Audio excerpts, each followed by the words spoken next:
Good afternoon, everyone. Before I move to an operational update, I do want to acknowledge that this is the first time I have spoken with you since a provisional list of missing people was released to families late last night. This is not a formal list and will not be until formal identification has been completed. I have had contact, though, with those directly on the ground and know that providing as much information as we can is incredibly important.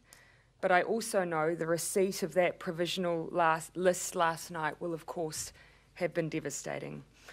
And amongst all of the ongoing issues, the operation to bring to justice the person involved, right through to securing the safety of our communities, and amongst all of that lies a list of people who were potentially the victims of this terrorist attack.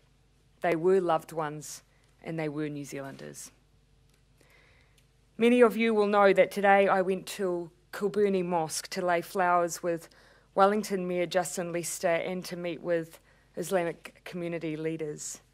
Their message was one of gratitude for the outpouring of love that they have experienced from the people of Wellington and an acknowledgement of the grief that the community feels. As the Police Commissioner confirmed this morning, 50 people have been killed and 34 people remain in Christchurch Hospital, 12 of them in the intensive care unit in critical condition. A 4-year-old girl remains in a critical condition at Starship Hospital in Auckland. I can confirm that the bodies of those who have died are beginning to be returned to their families from this evening. It is likely, however, to be a small number to begin with. It is the expectation that all bodies will be returned to families by Wednesday. To help ensure this happens as quickly as possible, we are receiving support from 6 disaster victim identification staff from Australia. The 28-year-old man charged with murder has been remanded in custody until April 5th, and police say he will face further charges. He is being held in a specialist security facility. Police have confirmed that there is no indication that 2 other people arrested on Friday were connected with the attacks. They have, however, confirmed that another person has been taken into custody as a result of evidence collected during the investigation, but there is no information to suggest that person is linked to the attacks. As the Police Commissioner has said, this is tangential to the attack on Friday. Public safety remains the top priority for the police, both in Christchurch and across the country. The Police Commissioner will be issuing further advice as people look to return to work and school tomorrow. Needless to say, there will be an increased police presence in Christchurch tomorrow to ensure public safety. There are an additional 120 police staff in Christchurch. When it comes to mosques, during opening hours and while mosques are in active use, there will be a police presence outside. While they are closed, the public will remain in the vicinity. This will continue to be assessed while the police investigation continues. We know these events have been traumatic for the community, but particularly for young people. Today, local Ministry of Education staff met with senior staff at Hagley Community College and Birdside Primary School to provide support and resources. A team will be at Cashmere High School in the morning. The Ministry is also gathering information to assess intermediate trauma support needs at schools and early learning centres across the city. Support is already being provided to some schools, and this will be expanded tomorrow morning. The Christchurch office is responding to calls as they come in, and a team of 200 staff is being mobilised, with specialist staff from other regions on site or on their way. For the rest of the country, all schools and early learning centres have now received communications advising them of available support. All regions have put traumatic incident trained staff on standby to provide support tomorrow. The Ministry is also working closely with the police and Red Cross to support the refugee community. I also want to acknowledge, in terms of wider advice, for instance, perhaps via parents who may wish to seek advice on communicating with their children, the Ministry of Health is making advice publicly available. My recollection is that is available on their website. I again also reinforce that the 1737 number remains open for texts or phone calls from absolutely anyone who may wish to seek further support, particularly mental health support at this time. That is open and available to anyone, and I understand they are experiencing an increase in contact. The National Management Crisis Centre was set up in Wellington yesterday with staff on the ground in Christchurch. This will ensure all agencies are working closely together to ensure the needs of victims and their families are being met. It will work alongside the national security system to ensure we have a comprehensive and well-coordinated response. In terms of immediate welfare needs, ACC is putting more staff on the ground in Christchurch, working alongside the Ministry of Social Development at the community hub at Hagley. For ACC, as I've said before, immigration status is not a factor. It is based on the event happening here in New Zealand. In an event such as this, murder or manslaughter, the family is eligible for a funeral grant of around $10,000. There are also one-off payments for the deceased partner, children, and dependents. Ongoing assistance provisions for things like childcare and, of course, compensation for the loss of income. MSD is providing standard forms of financial assistance also, such as helping with immediate needs and things like one-off grants for food payments. It will also be working with individuals and families to consider ongoing needs, such as benefit support. Look, in terms of the week ahead, particularly for the government and also for Parliament, Cabinet will meet tomorrow. I will provide updates from this at my usual post-Cabinet press conference. As I've already indicated, it's my intention that we will have an agency briefing for Cabinet, and we will have preliminary policy discussions around issues like, for instance, gun policy. Members of Parliament will pay tribute in the House on Tuesday. Once the appropriate statements have been given, we will adjourn for the day.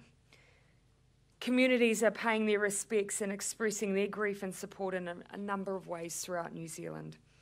Options and the appropriate timing for national commemorative services are being considered actively now, and I will announce more about that when we are in a position to confirm arrangements. I can confirm that we will open condolence books at Parliament tomorrow, as well as at the National Library. Further details will come on that for media to attend. Again, though, I want to finish my update today by again passing on my deepest gratitude and thanks on behalf of the whole country to the police, the first responders, the hospital staff who I met yesterday, right through to the teachers, many of whom kept their students in lockdown on Friday and who will be dealing with the fallout from that for a long time to come. I'm happy to take questions. So what advice are you giving about possible deportation? Should Brent and Tarrant be Australia's problem? Look, as I indicated to you yesterday, I have sought that advice. In fact, I sought that advice quite early on. I'm still awaiting receipt of it. What I can say, though, is that absolutely charges and the trial itself will happen in New Zealand. As for the remainder, I'm seeking advice. So is that a possibility that he could see out his sentence in Australia? I don't want to preempt anything there. He will certainly face the justice system of New Zealand for the terrorist attack that he has committed here. Can you confirm that you... That's not something that I can give advice on. Obviously, that's an operational issue, and at this time I can't give anything further detailed in that regard. I have had an indication that there will be further charges laid, but as to the specifics of those, I cannot provide them. Can you confirm that you received his manifesto before the attack? I was one of more than 30 recipients of a manifesto that was mailed out 9 minutes before the attack took place. It did not include a location. It did not include specific details. I'm advised that within 2 minutes of its receipt in at least my office, it was conveyed directly to parliamentary security. But the assurance I want to give is that had it provided details that could have been acted on immediately, it would have been. But there unfortunately were no such details in that email. Was that pretty chilling for you to receive in a broader sense? I understand it was to a general email address. It was. It did not go directly to me. I did not directly receive it. And as I say, it went to over 30 emails, including media, including the parliamentary tourism desk.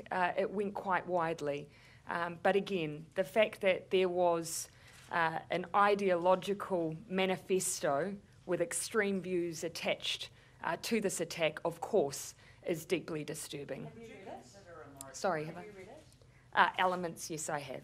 Would you consider a moratorium on firearms ahead of any potential changes to the law to get them off the streets to stop their sales and advertising? Yeah, we will have a conversation at Cabinet tomorrow, a discussion around any potential reform. Obviously, I've already indicated there will be changes to our gun laws.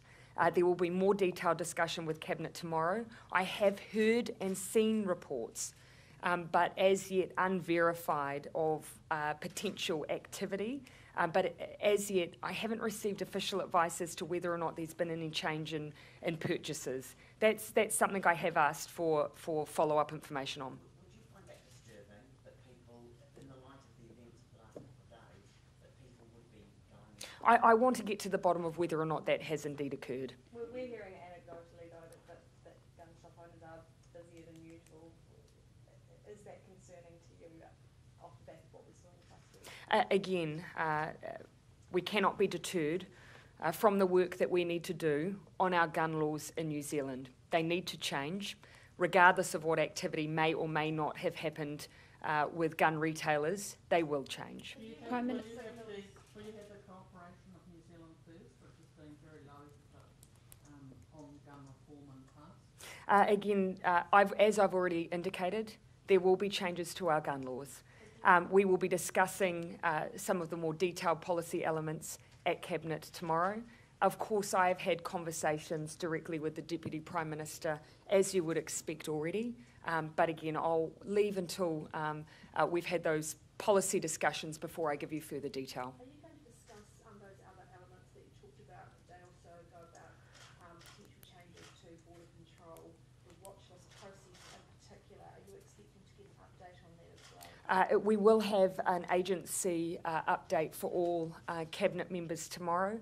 I expect that we will have a wide-ranging discussion. There are a couple of specific items that I wish to discuss directly. Gun policy is one of them, but yes, the issue around watch lists and how we can ensure we give assurances to the public that our agencies have the tools they need. All of that will be on the table tomorrow. Given we're still at that high... In March last year, the government was scheduled to revise the national intelligence priorities. When you did that, did you include white nationalism, extremism in the priorities? Extremism is, of course, an issue that our agencies are focused on and aware of. And as I've said, for many months now, because in particular of the global surge that we have seen in those activities, that they have been very active in that space. But again, as I say, we need to make sure that we are looking more broadly at the work of our agencies, not just our intelligence services, police, at our borders, to ensure that we've taken a comprehensive approach and do everything we can to prevent any kind of activity or action like this in the future. Prime Minister, given we're still Yes, at that high level of threat, Yes. are you looking at our embassies more broadly, like overseas embassies, to up their security status as well? Look, at that operational level, I really rely on the advice of our services and our agencies to provide advice really directly to us, and of course the Ministry of Foreign Affairs and Trade, as to what might be necessary. I haven't received anything specific to that, no. Well, the manifesto that your office received, was that the 74-page manifesto? I believe so. That has details of the attack sites in it. I would need to verify if that is indeed the case, but my understanding is what we received did not have those details. Is there anything that we could have done, the people that received? If we could have, absolutely, we would have. Look, again, I reiterate, this was received by over 30 recipients 9 minutes before guns were fired. Within 2 minutes of its receipt, it went to our parliamentary security. But again, the advice we have from police is that actually by the time any of that emails and details could have been passed on, they were already receiving those 1-1 calls and responding. And someone was then taken into custody within 36 minutes. Why didn't your office send it directly to police rather than parliamentary security? We have a very specific protocol around when we receive material like this, that it does go for immediate response to parliamentary security. That's always been the protocol in place when we receive threatening material. Why is that the case? Is that because you received so many of them? That is the protocol that has been in place. I would need to ask from an operational level, both police and security, why that's the immediate response, but that is the protocol that's in place. Would the government give consideration to helping out logistically and or financially if any families want the bodies of victims repatriated to other countries? Would we find out? Sorry, was the question? Would you give financial logistics Ah. of bodies? My preliminary advice is that the $10,000 that is available could be used for those purposes. Again, it will be obviously up to the individual discretion of family members as to whether or not that's what they would be seeking, but my understanding is it could be used for that purpose. Is there any indication, have you had any indication of families wanting to send their loved ones back to other countries? No, I have not, but I understand, look, there could be certainly circumstances where that might be assumed. I haven't received any direct advice or suggestion of any direct request at this stage. MFAT is working directly on the ground, so will be available and are connecting people directly for consular assistance if, for instance, they are visitors. We had capacity for extra financial assistance in particular if that money was, if that set amount wasn't going to cover requests like that. Yeah, I certainly, if that was an issue, I would want to hear about that and see whether or not there were arrangements that could be directly made for that purpose. The Washington Post has reported that there's no comparable intelligence sharing arrangement for domestic terrorism as there is for international terrorism. Is that the case? Are we not sharing information about domestic terrorists as much as we should, and will we look to in the future? Look, I mean, that's something that I actually would want to seek some direct advice on in terms of those distinctions. Because, of course, when it comes to extremism and inciting violence, demarcating that between domestic and international is I would have thought in some cases difficult. So I would want to ask agencies before giving you a definitive answer there. But as I say, as I've said before, in this case, obviously very close cooperation between New Zealand and Australia. Do we have a number of unaccounted for people that are not in hospital or have been confirmed deceased? Do we have an unconfirmed? A number of people are missing or unaccounted for? We have provided a provisional list directly to families that has not been formally released for the fact that it is not a formal list. It is, however, something that the families were asking for. Until formal identification has taken place, that list won't be released. Given his high, I can't answer that question, Tova. People coming to us saying they can't find their family member Yes. either on the deceased list nor the list of the injured. What's your message to those people? Because they're desperately concerned. And again, we have people working closely on the ground, particularly Red Cross, who are able to reconcile the information that they have, both about who's in hospital and on the missing list. Obviously, our teams are working as quickly as they can on victim identification. Why is the formal identification process taking so long? There are obviously in these cases a number of sensitivities around formal identification. As you can imagine, this was a particularly violent act. Given his high status, would you be prepared to confirm the Christchurch imam was one of the people who has died? Is that something you can do? I cannot confirm anyone until we have formal identification. Have you had any other indications from any other government representatives that they may want to visit New Zealand? Any other government? Yes, I can confirm that we have a delegation from Turkey who will be visiting New Zealand to bring their expression directly of solidarity to the Muslim community here, and we welcome that.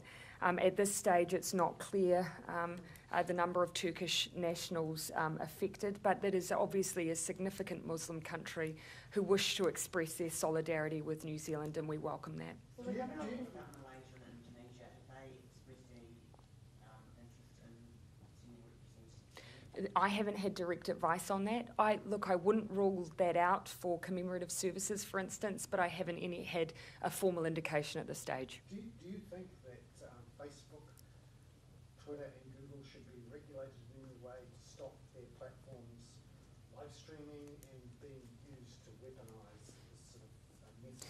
Yeah, well, certainly, as you know, we did as much as we could to remove or seek to have removed some of the footage that was being circulated in the aftermath of this terrorist attack.